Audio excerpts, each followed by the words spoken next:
Assalamualaikum warahmatullahi wabarakatuh. Saya Alvira Putri Ardiani dari Prodi S1 Kebidanan semester 4 Institut Medika Dr. Gigi Suherman. Di sini saya akan melakukan konseling tentang pemilihan alat kontrasepsi. Assalamualaikum. Waalaikumsalam Ibu. Mari silakan duduk. Ya, terima kasih Bu. Ya, baik Ibu. Sebelumnya saya tanya terlebih dahulu biodata Ibu ya. Nama Ibu siapa? Nama saya Rafa. Ya, baik. Umur Ibu dan pekerjaan Ibu apa? Umur saya 29 tahun. Saya bekerja sebagai IRT. Saya dan suami saya memutuskan untuk ber-KB, tapi saya masih bingung memilih KB yang cocok untuk saya gunakan. Jadi saya ingin meminta penjelasan dari Bu Bidan terkait jenis alat kontrasepsi apa saja yang tidak saya gunakan nantinya. Oh iya, baik Bu. Jadi Ibu dan suami Ibu ingin ber-KB ya. Namun sebelumnya Ibu ingin mengetahui dulu jenis kontrasepsi apa saja yang bisa Ibu gunakan. Benar begitu? Iya, begitu Bu Bidan. Iya, sebelumnya sudah pernah menjadi akseptor KB? Iya Bu, saya sudah pernah menjadi asesor KB. Oh iya, kalau boleh tahu anak Ibu anak Ibu berapa ya? Anak saya umur 1 tahun 2 bulan Bu. Ya baik. Oh iya, memang waktunya sangat baik untuk menjaramkan anak.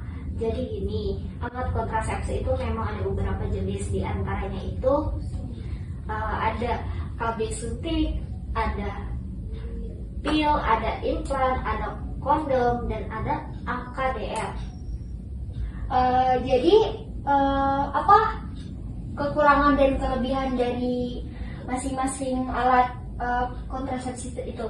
Memang jenis kontrasepsinya itu yang saya sebutkan tadi masing-masing mempunyai kekurangan dan kelebihan.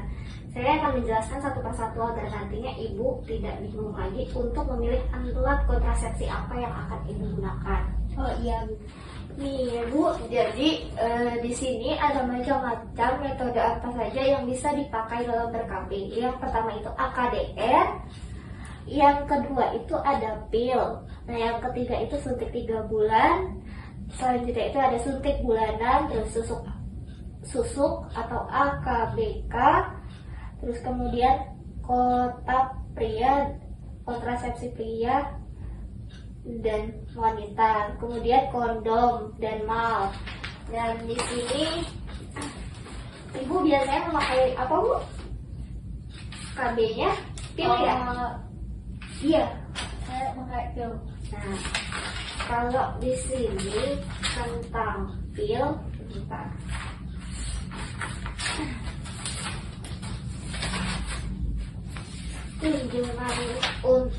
Kunjungan ulang untuk pil itu.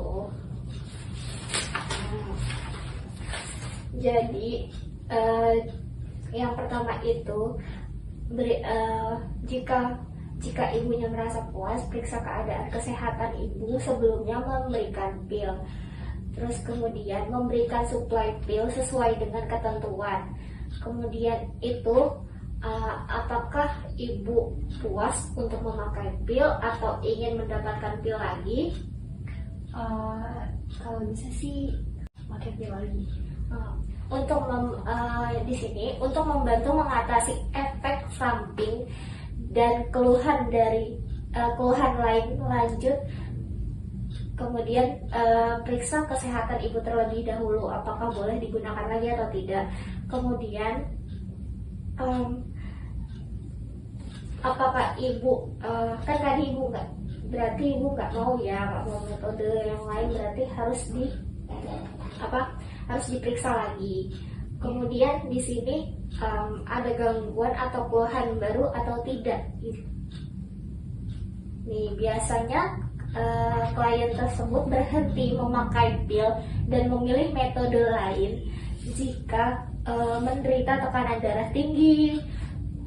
Kemudian biasanya melakukan pemeriksaan tekanan darah, terus menderita pusing migrain, kemudian juga ada keluhan atau gangguan kesehatan.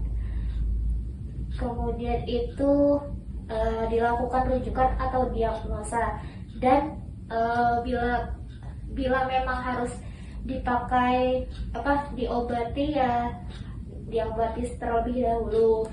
Kemudian jika ibu memakai glycefulvin atau vinampicin atau obat epilepsi kejang, bisa diberikan kondom selain memakai pil, atau jika iya dalam pengobatan jangka panjang membantu memilih metode lain. Kemudian apakah itu perlu atau tidak kondom? Di sini kita sebagai tenaga kesehatan itu harus menanyakan ke kliennya dulu pencegahan untuk mencegah terjadinya HIV atau IMS. Kemudian pakai kondom atau pasangan yang tak terinfeksi. Kemudian jika perlu buka tab kondom dan kita bisa menjelaskan caranya.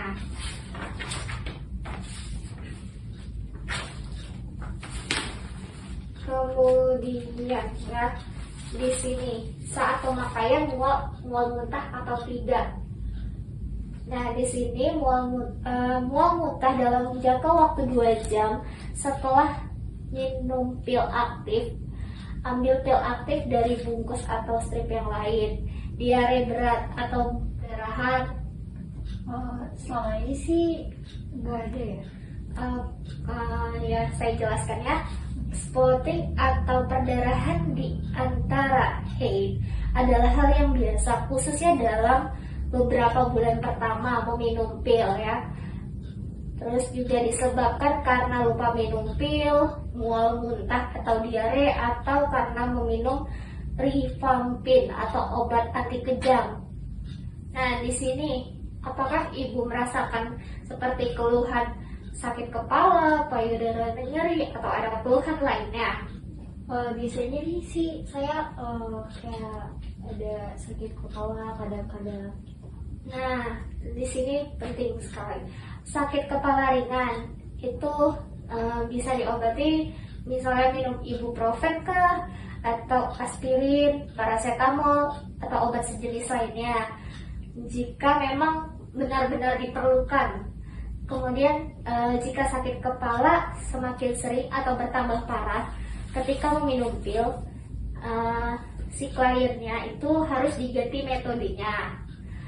Kemudian kalau misalnya terjadi keluhan lain, contohnya itu kayak amenore atau tidak haid, perubahan suasana hati dan kurang gairah seksual. Terus apakah ibu selama ini sulit mengingat waktu untuk meminum pil atau lupa minum pil? Terkadang lupa sih minum pilnya.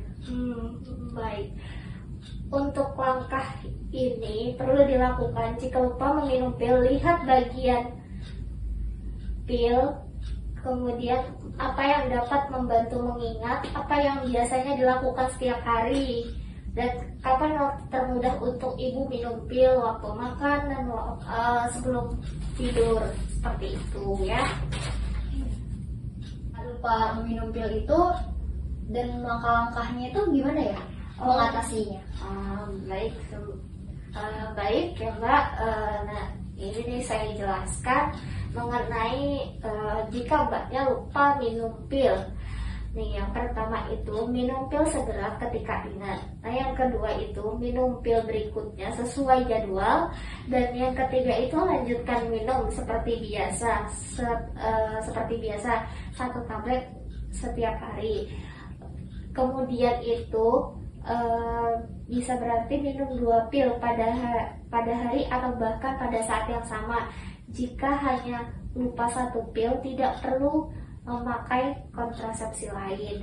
Dan kemudian jika Mbaknya lupa minum 2 pil atau lebih, atau terlambat memulai paket 2 hari atau lebih, Mbaknya juga perlu pakai backup, hindari senggama atau pakai kondom selama 7 hari dan lewati pil tak aktif.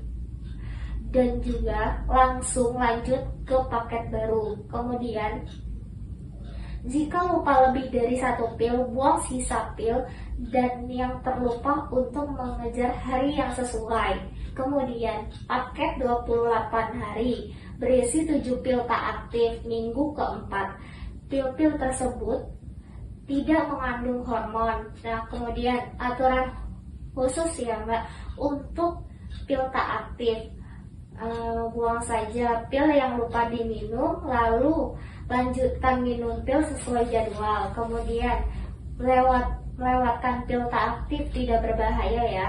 Jika mbaknya lupa minum seluruh pil tak aktif, dia tidak bisa haid, bukan berarti klien tidak subur. Jika klien sering lupa, mbaknya sering lupa, mungkin lebih cocok untuk memakai metode yang lainnya. Metodenya yang lainnya itu seperti apa ya? Yang misal mbaknya ganti alat kontrasepsinya kayak kondom, kemudian tadi suntik ya, KB. Tapi itu harus dilakukan konsultasi dulu kepada yang lebih berwenang. Nah, di sini bentar ya. Di sini juga ada yang perlu diingat. Yang perlu diingat dalam meminum pil KB. Contohnya seperti apa ya? Nah, minum satu pil KB setiap hari. Jika lupa, ibunya itu bisa hamil. Ada kemungkinan bisa hamil.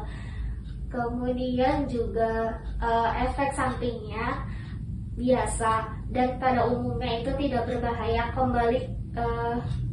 Kembali ke klinik jika hal tersebut mengganggu mbaknya.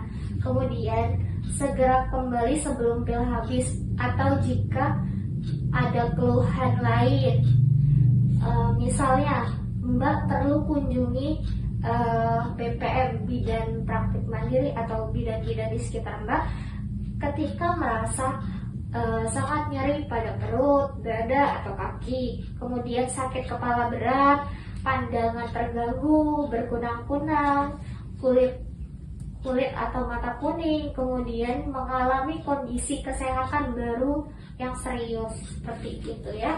Oh, begitu ya? Iya mbaknya. Ya baik Bu, ini jadi semua itu tergantung keputusan ibu dan suaminya. Mau memilih metode apapun, dengan cara apapun, itu terserah ibu, dipertimbangkan terlebih dahulu sehingga dengan matang. Mau itu metode yang tadi saya sebutkan itu, jika ada hal-hal yang ingin ibu tanyakan atau bagaimana, silahkan aja ibu datang ke sini. Baik Bu, terima kasih atas informasi dan dukungannya. Yang Ibu berikan ini sangat bermanfaat bagi saya dan keluarga.